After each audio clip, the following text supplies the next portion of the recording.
Bismillahirrahmanirrahim. Assalamualaikum warahmatullahi wabarakatuh. Alhamdulillahi rabbil alamin. Subhanallahi wa bihamdi subhanallahilladzi astaghfirullahalladzim. Allahumma salli ala Muhammad wa ala ali Muhammad.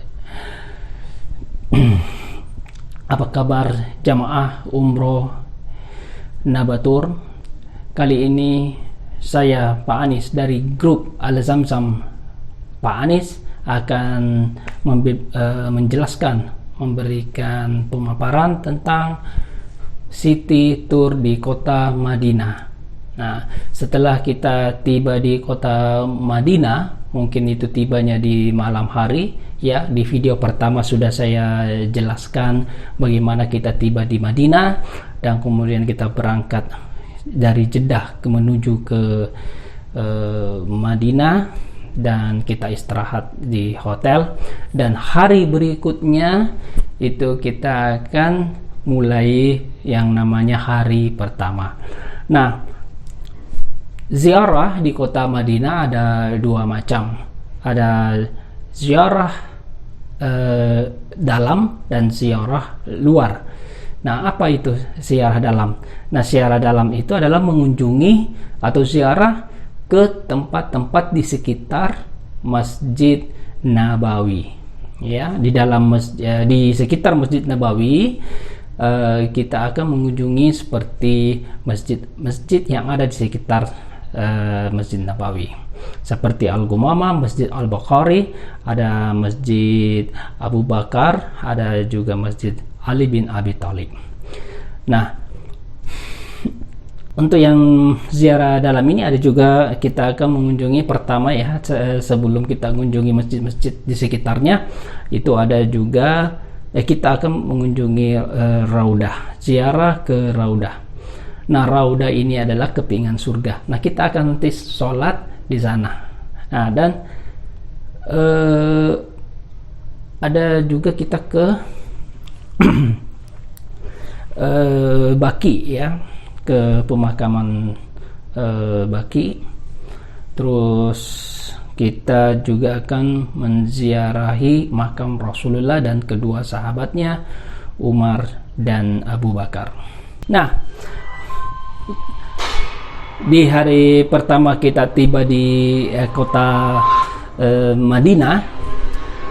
Nah, itu akan terasa, ya, sudah terasa berkahnya kota itu.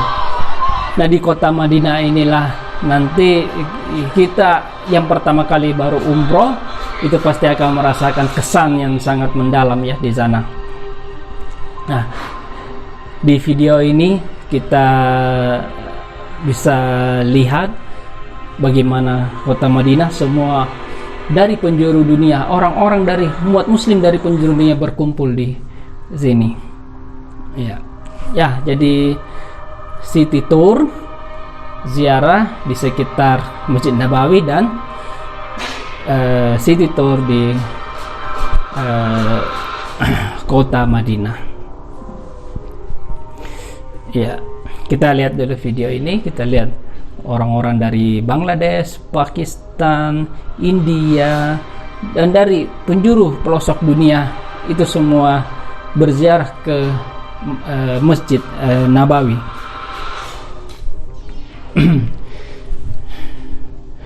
Nah, ini kita lihat di pekarangan Masjid Nabawi itu sangat ramai. Bagi yang sudah pernah umroh pasti tidak akan terlupakan. Ya, ini tampak dari atas masjid yang megah, adalah masjid yang terbesar di dunia sekarang ini, Masjid Nabawi. Ya.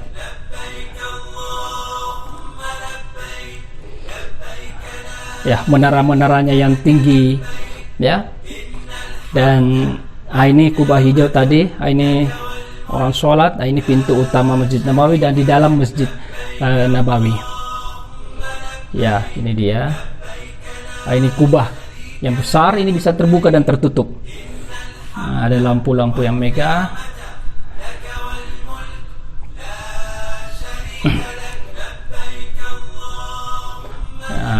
Ya, kita sekarang ke ke masjid sekitar Masjid Nabawi. Ya, ada namanya Masjid Al-Bukhari, ada juga Masjid Al-Gumamah. Oke. Yang pertama kita akan berkunjung ke Raudah dulu. Ya. Nah, jadi pada saat kita sudah hari berikutnya, hari kedua, kita akan nanti diantar ke Raudah. Nah, Raudah itu adalah taman surga. Jadi dia berada di antara rumah Rasul dengan mimbarnya. Oke. Nah, ini sekitar, kalau mau ke Roda itu bisa ke arah pintu Babus Salam. Nah, pintu yang pertama ya. Nah, kita bisa lewat dari sini. Ini ada ya.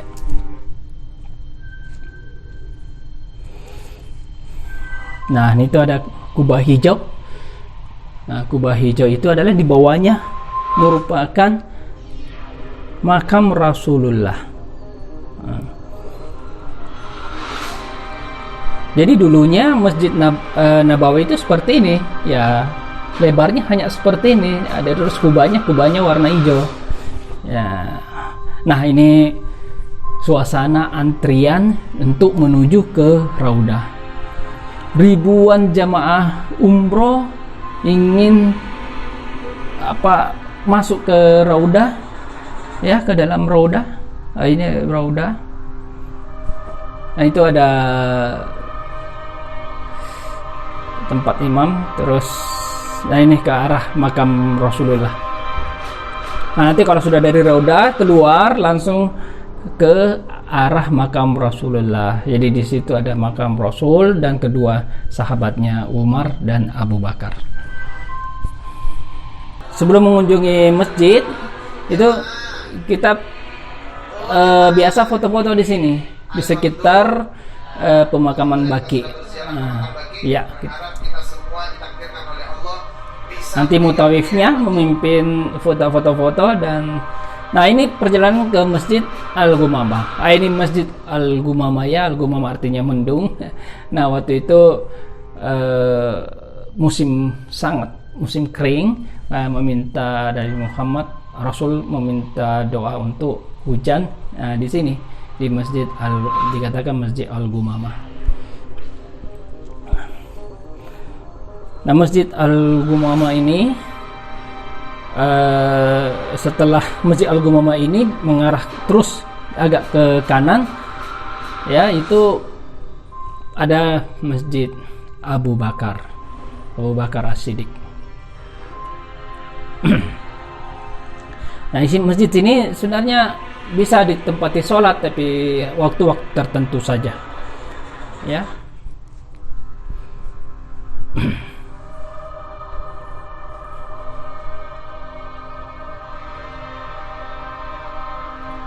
Ya, nah itu dia Masjid Abu Bakar, tapi ini udah tidak bisa dipakai, udah ditutup.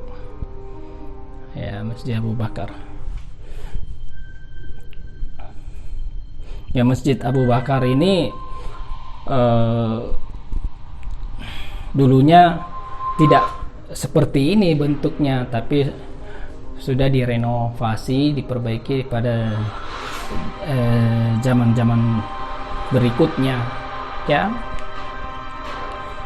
Nah, tapi ini sudah cukup lama, ya, sudah ada 1000 tahun lebih, ya.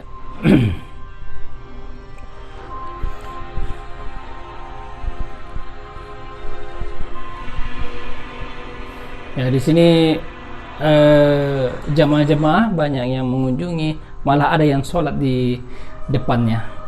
Nah, kemudian kita melangkah ke depan lagi, atau depannya Masjid Abu Bakar itu ada namanya Masjid Ali bin Abu Talib. Ya, kita lihat saja, kita memutar saja dan kita akan lihat masjidnya.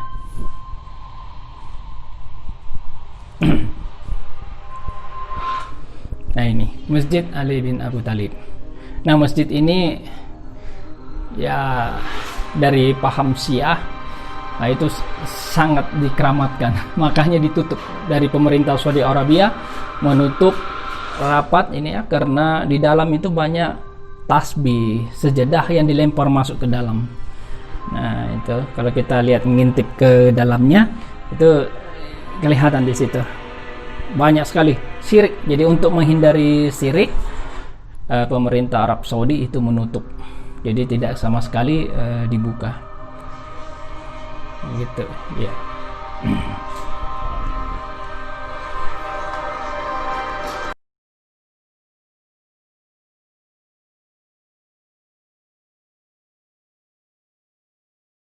Sekarang kita sudah masuk ke hari ketiga ya. Hari ketiga paket perjalanan umroh. Nah, tapi ini di Madinah kita sudah masuk di hari kedua. Jadi pada hari kedua kita akan mengunjungi, pertama adalah Masjid Quba. Ya. Oke, kita lihat dulu. Kita mengingat sejarah kembali bagaimana itu Masjid Quba ya dibangun pertama kali oleh Rasul. Jadi Masjid Quba ini adalah masjid yang pertama didirikan Rasulullah. Madinah. Mereka disambut oleh penduduk kota Madinah ya. Dan pada waktu hijrah, dengan tangan Rasulullah sendiri dia membangun masjid ini, itu Masjid Quba. Masjid Quba ini, sehingga Masjid Quba ini menjadi sangat spesial ya, sehingga jika kita menjaga wudhu dari Masjid Nabawi ya menuju ke Quba dan kita lakukan sholat sunnah 2 rakaat, itu pahalanya sama dengan umroh 1 kali ya, sangat besar, luar biasa, subhanallah.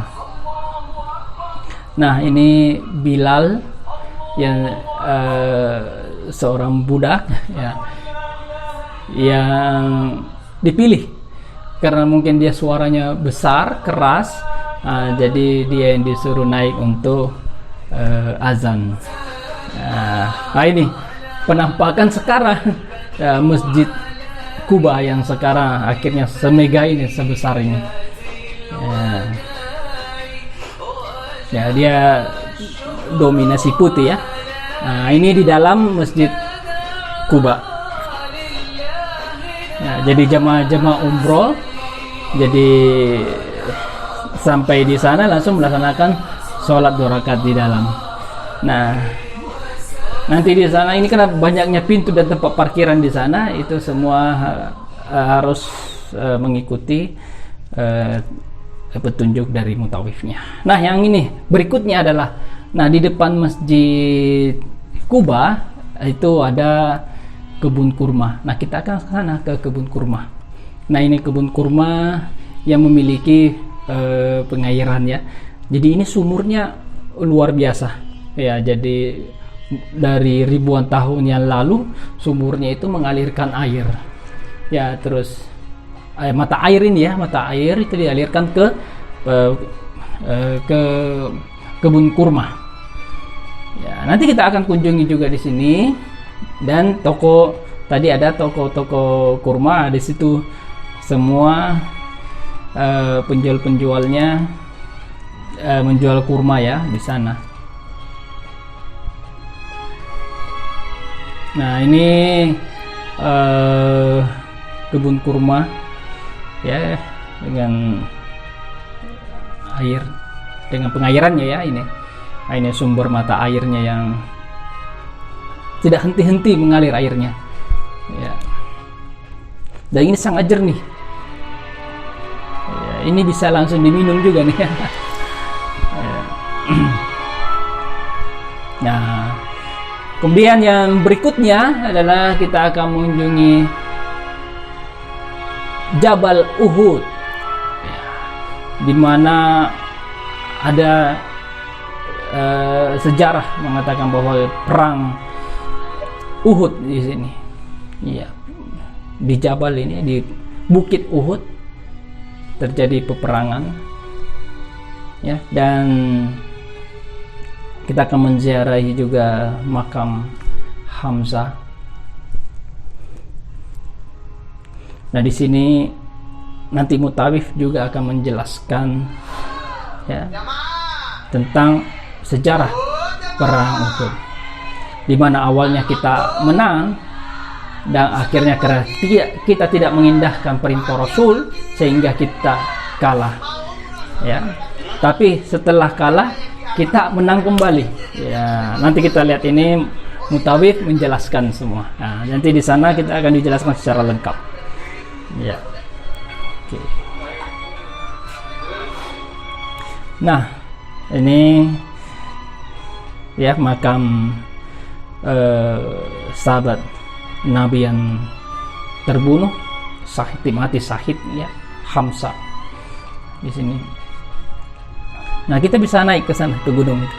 Ya bukit ya, di situ tempat pemanah yang setelah menang merampas. Nah, untuk itulah tadi paket-paket standar ya. Nah, untuk paket untuk tour berikutnya itu di hari berikutnya atau hari kedua hari berikutnya itu akan di opsional namanya, kunjungan opsional. Ini nanti kita akan mengumpulkan untuk uang bus saja dan kita akan mengunjungi satu percetakan Al-Quran terbesar di Madinah ya. Di sana ada percetakan Al-Quran yang sudah disebar di seluruh dunia. Nah, kita saksikan di sini bagaimana proses pencetakan Al-Quran.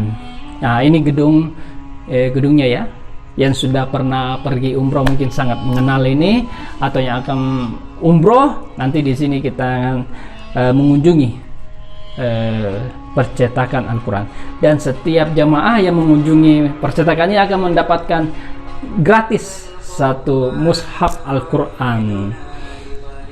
Yeah. Nah, ini ada video. Nah, ini kita lihat jamaah diberikan Al-Quran. Ya.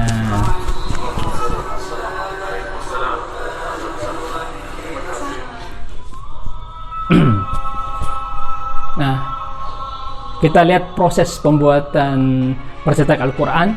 Nah, itu ditulis manual dulu. Nah, kita lihat ditulis manual. Jadi ditulis tangan ya. Istilahnya masternya nih. Jadi masternya tulis tangan ya.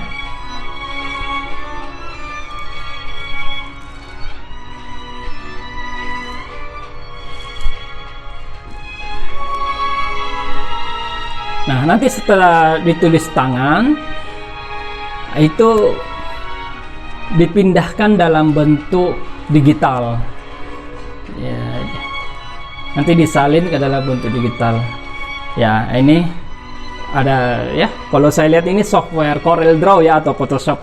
Nah, itu didigitalisasi, dipindahkan ke dalam komputer, lalu diperbaiki yang agak yang kurang oke. Nah, ini sampul-sampulnya dicetak dulu. Nah, kalau sudah jadi dalam bentuk digital, itu dimurajah ya, diperiksa. Nah, itu dicetak dalam bentuk piringan logam. Ada namanya master ya, ini masternya. Nah, kalau ini kertas. Jadi nanti kertas yang akan dicetak di atasnya. Nah, kertas ini adalah kertas mempunyai kertas security seperti kertas uang. Iya. Jadi tidak bisa dipalsukan ya. Subhanallah, ini diperiksa oleh ribuan, ada ratusan orang ya, itu pegawai itu memeriksa. Nah, ini sekarang ya dicetak.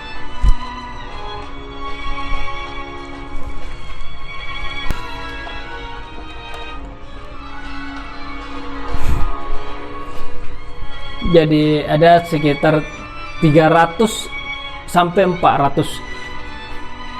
Nah, sekarang kita mengunjungi, setelah itu kita akan mengunjungi namanya Jabal Magnet. Nah, Jabal Magnet ini adalah satu keajaiban dunia juga ya. Nah, ini adalah salah satu kebesaran Allah Subhanahu wa Ta'ala ya.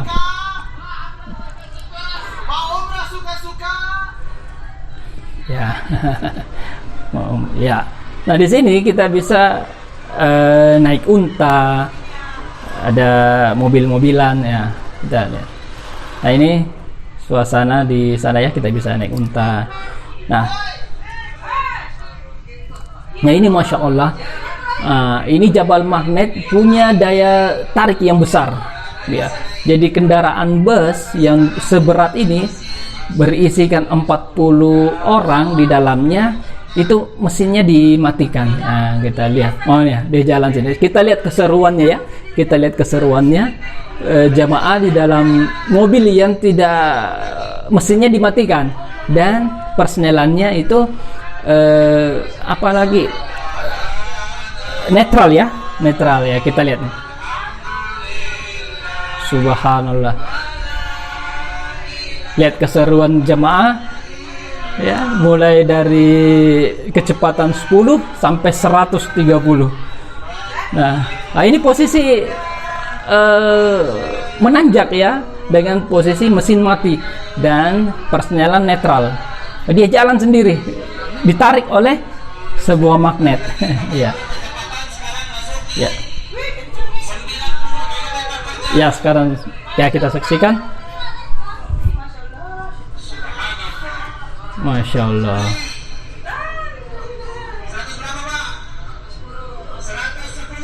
Wah, kita lihat di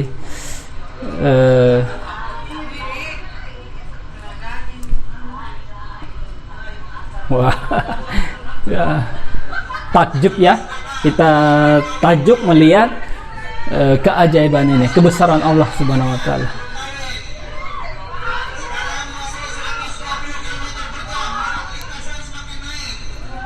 Yeah.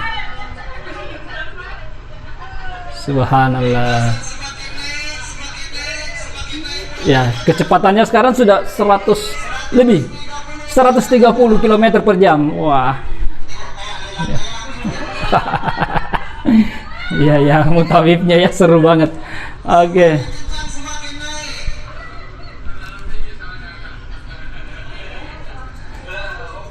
Ya. Ya, ya, ya. Betul, betul. Masya Allah. Iya, betul.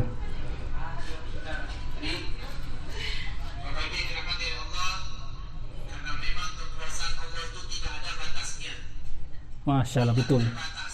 Jadi, ya. Oke, demikian tadi